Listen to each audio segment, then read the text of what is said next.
Kalian udah tahu belum Jud tentang kasus wanita yang ada di sebelah gua ini? Kalian ya yang belum tahu nih, kelakuan wanita ini ngeri bener, kayak kagak gablek perasaan. Loh emangnya kenapa Ji? Jadi nih ya, lu yang belum tahu nih ya, wanita yang ada di sebelah gua ini telah tega mengistetkan tunawisma secara perlahan dengan cara membiarkan si tunawisma ini nyangkut di kaca mobil dia. Nah lu kagak mudeng kan? Dan juga lu pasti bertanya-tanya, kok bisa sih si tunawisma ini nyangkut di kaca mobil dia? Jadi gini Jud, sebelum ke cerita nih ya, gua mau ngenalin dulu nih si wanita ini. Nah jadi nih ya, wanita ini bernama Chante Millar.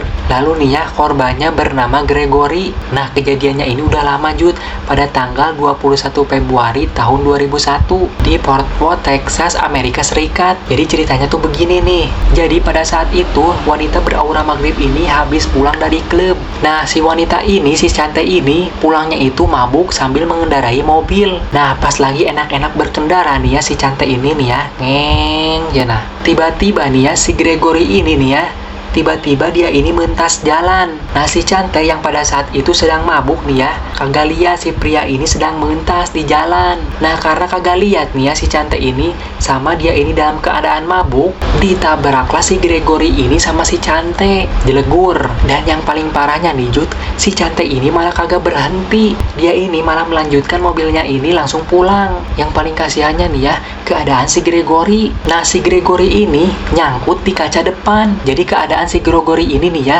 jadi dari pinggang sampai ke bawah ini kaki ada di luar, sedangkan nih ya dari pinggang ke atas ada di dalam. Itu mah Jud, si Chante ini mah ya bukannya berhenti, malah dia ini melanjutkan nih ya, ngegas sampai ke rumahnya dengan keadaan si Gregory yang tadi. Dan gak mungkin juga nih woy, si Chante ini kagak ngelihat si Gregory nyungsep di kaca depan dia. Dipikir mata si Chante ini segede upil kambing apa, sampai kagak lihat si Gregory yang badannya segede bagong.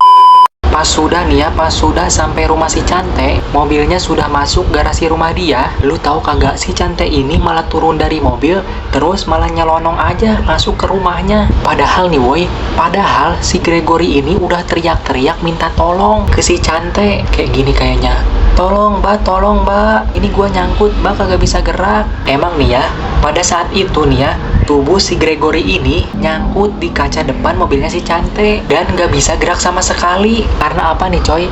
Karena badannya itu yang nyangkut itu ketusuk kaca mobil sama kagencet kaca mobil. Ya pastinya nih coy, kalau si Gregory ini gerak dikit, itu juga pasti bakal sakit bener. Soalnya apa? Soalnya kan tadi si kaca-kacanya itu udah nancelep di dalam, jadi serba salah, jadi maju kena mundur kena. Sampai akhirnya nih coy, sampai akhirnya ya si Gregory ini dinyatakan is dead gara-gara nyangkut di kaca depan mobil si Chante. Karena apa? Ya itu karena kehabisan darah. Gimana kagak kehabisan darah coba? Orang di situ masih kena ngejempet nih ya si perutnya tuh, otomatis darahnya itu ngucur kemana-mana nih ya sampai habis. Kalau tahu kagak ditolong mah nih ya, coba saja nih ya pas si Gregory ini nyangkut nih ya di kaca mobil, kata gua mah jambak aja si Chante ini sampai botak digini-gini ke kepalanya. Kebetulan juga kan pada saat itu dia ini ada di pinggir si Chante. Nah keesokan harinya nih ya, si Chante ini ceritanya mau berangkat bekerja. Nah saat mau berangkat bekerja, si Chante ini lihat ke garasi dulu nih keadaan si Gregory. Nah diperiksa lah si Gregory ini sama si Chante. Nah pas diperiksa sama si Chante, si Gregory ini sudah kagak ada napasnya. Dikasih belenya nih ya, si Chante ini nih ya udah tahu ya si Gregory ini udah is dead. Bukannya dia ini melepaskan mayatnya nih ya dari kaca itu, dia ini malah nyelonong aja coba ninggalin mayatnya di garasi dengan keadaan nyangkut. Nah sore harinya pas pulang bekerja nih ya, si Chante ini nelpon nih ke temannya namanya si Klate. Nah si Chante ini nih ya nelpon si Klate ini memintanya untuk datang ke rumah si Chante. Halo Klet, lu bisa kagak ntar malam datang ke rumah gua? Nah si Klet ini pasti bingung kan, tiba-tiba diajak sama si Chante ke rumahnya. Si Klet pun ngejawab gini, Cina, mau ngapain? Emangnya ada apaan ya Chante? Udah lu datang aja, jangan lupa ya kesininya, jangan sendiri, ajak teman lu satu orang aja lah. Nah singkat cerita nih ya, pas malam harinya nih ya, saat si Clyde ini sudah nyampe di rumah si Chante, lu tahu Jud, ternyata nih ya, ternyata si Clyde ini diundang ke rumah si Chante ini ada alasannya. Si Clyde ini disuruh ngebuang mayat si Gregory yang tadi. Clyde, itu ada mayat di garasi, tolong lu buang aja itu mayat kemana ke yang jauh. Nah otomatis nih ya, si Clyde pun langsung kanjut kaget dan terkejut. Hah, Cante, lu abis ngapain orang? Panjang ceritanya. Kemarin gua mabok, kagak sengaja nabrak orang. Udah cepet, lu buang mayatnya itu. Nah, si Klet dan temannya ini pun akhirnya membuang mayat si Gregory ini ke sebuah sungai. Nah, untuk menghapus bukti, si Cante ini akhirnya membersihkan mobilnya sampai membakar kursi yang terkena darah si Gregory. Nah, tega benernya, si Kletnya juga lagi blow on. Mau-mauan disuruh ngebuang mayat sama si Cante. Apa karena dikasih imbalan rawa-rawanya si Cante gitu? Maaf.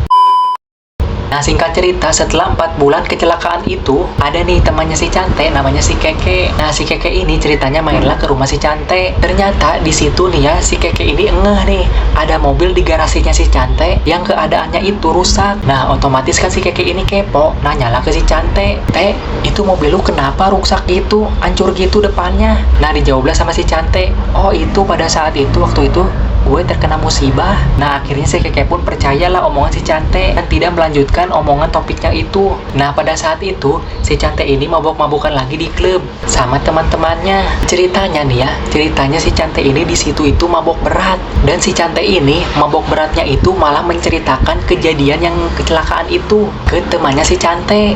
Cuy, gua pernah nabrak orang cuy sampai is dead. Tuh orang nyangkut cuy di kaca mobil gua cuy.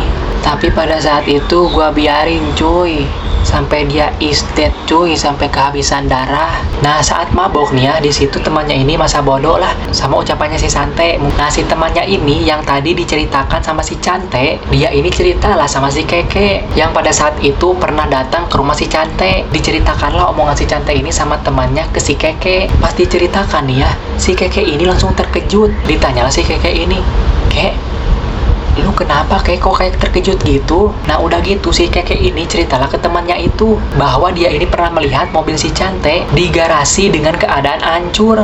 Tapi woi, kayaknya itu bukan ngelindur biasa. Soalnya nih woi, pada saat itu gua itu pernah main ke rumah si Cante. Gua lihat pada saat itu mobilnya si Cante ini di garasi hancur bagian depannya. Pas gua tanya pada waktu itu ke si Cante, dia bilangnya gini woi ke gua, "Cina, biasalah lagi kena musibah." Gua rasa nih woi, kayaknya yang diceritakan si Cante itu beneran dah, bukan ngelindur semata. Singkat cerita, mereka pun akhirnya mengantar si Cante ini pulang ke rumahnya. Setelah mereka berdua ini meletakkan si Cante di kamar, nah mereka pun pergilah ke garasi mobil si Cante. Tek. Nah, pada saat mereka berdua ini melihat mobil si Cante ini yang hancur, mereka pun langsunglah menelpon polisi untuk menyelidiki mobil si Cante ini. Dan nih woy, mereka berdua pun langsung menceritakan omongan si Cante yang ada di klub itu, yang linduran si Cante, ke polisi. Nah, pada saat polisi ini mengecek mobil si Cante, di situ nih woy, polisi menemukan banyak sekali noda darah yang sudah mengering dan juga menguning. Nah, singkat cerita nih ya, setelah pemeriksaan, si Cante pun akhirnya dibawalah ke kantor polisi untuk diinterogasi. Nah, setelah ditanya-tanya nih ya, si Cante ini, akhirnya si Cante ini ngaku nih bahwa yang diceritakan temannya itu benar. Awalnya nih ya, awalnya si Cante ini mengelak tuduhan yang diceritakan temannya itu, sama sempat juga dia ini marah-marah ke temannya. Di situ si Cante pun ditanyalah sama polisi, "Cenah, kenapa lu pas kejadian itu kagak bawa dia ke rumah sakit?" Nah, si Cante pun memberi alasan ya, kenapa dia ini tidak membawa si Gregory ini ke rumah sakit pada saat itu, karena dia ini tidak mau berurusan sama polisi. Katanya takut dipenjara. Kan blow on ya. Tungtungnya mah dia ini malah dipenjara dan hukumannya makin berat. Karena apa? Karena telah membunuh orang sama juga telah menghilangkan barang bukti dia. Nah, sampai akhirnya nih Jud, pada tanggal 20 Juni tahun 2003, si Cante ini dijatuhi hukuman penjara selama 50 tahun. Nah, dan teman-temannya yang 2 orang itu dijatuhi hukuman penjara masing-masing 15 tahun penjara.